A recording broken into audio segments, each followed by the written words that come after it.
sur un phénomène en constante augmentation en France. C'est le chinois, le mandarin, qui est désormais la 5e langue la plus étudiée dans le pays. Le mandarin fait une incroyable percée dans les écoles, dans les universités, mais aussi dans les entreprises. Alors le chinois, langue d'avenir, réponse de Laetitia Besson et Raphaël Bayot. Nous savons tous parler le chinois. 我们都会说. En 1964, on apprenait le chinois par intérêt culturel. 50 ans plus tard, c'est devenu un atout pour le CV. Charlotte et Béatrice, deux auto-entrepreneuses parisiennes, entament leur première année de cours. 客气 ou 客气 气 voilà 客气 voilà. Elles travaillent dans la mode et le luxe, des secteurs prisés par les Chinois.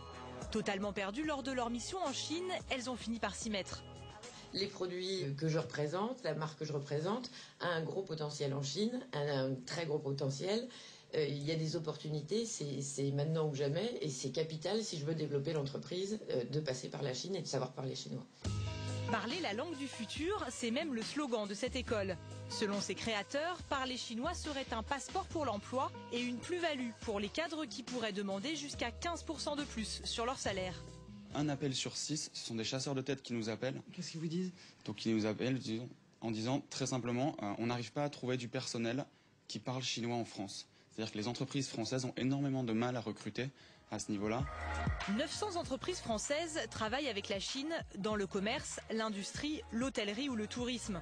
Cette manager d'une multinationale française le confirme. Sur un CV, le chinois compte plus que l'anglais, une langue que de nombreux chefs d'entreprise chinois ne parlent pas. Le fait de savoir parler chinois, elle permet de créer un lien, un contact direct avec ses dirigeants et échanger avec eux. Et ça sans déperdition d'informations. Et ça, je pense que c'est un point important et qui aide dans une négociation commerciale. Avant de pouvoir négocier, vous pouvez déjà apprivoiser cette langue. Le salon Expolang vient d'ouvrir ses portes pour 4 jours à Paris. Plus de 25 stands sont consacrés à l'apprentissage du chinois. Le chinois n'a pas les multiples complications que nous avons nous. Par exemple, il n'y a pas de conjugaison en chinois. Il n'y a pas de pluriel, il n'y a pas de féminin, il n'y a pas de masculin. On parle toujours avec les verbes à l'infinitif. Par exemple, eh bien, on va dire hier, moi manger, demain, moi manger. Pourquoi voulez-vous vous embêter à conjuguer? Et plus on s'y met tôt, mieux c'est. 29 000 élèves apprennent le chinois aujourd'hui, soit 3 fois plus qu'il y a 7 ans. Un moyen aussi pour les parents de placer leurs enfants dans des classes élitistes. Dans le secondaire, le chinois a grimpé à la 5e place des langues les plus étudiées. Qui va s'y mettre? Ciao, cher. Bravo, qu'est-ce que ça veut dire? Bonjour. Bonjour. C'est un bon début en tout cas. Il y a wahei, c'est allô. Mais cela dit, c'est peut-être à vous deux, vous pourriez avoir de belles conversations. Dans ce reportage, oui, c'est vrai. Allô, bonjour. mais c'est vrai que c'est un moyen aussi d'être assuré que votre enfant sera dans un bon collège ou un bon lycée. Oui, ça c'est évidemment une très très bonne idée. Tiens, puisqu'on a avec nous des lycéens, qui étudie le chinois? Personne? Eh ben, il faut s'y mettre. Allez au boulot. C'est pas de leur faute, il faut que les lycées s'y mettent. Oui, c'est vrai.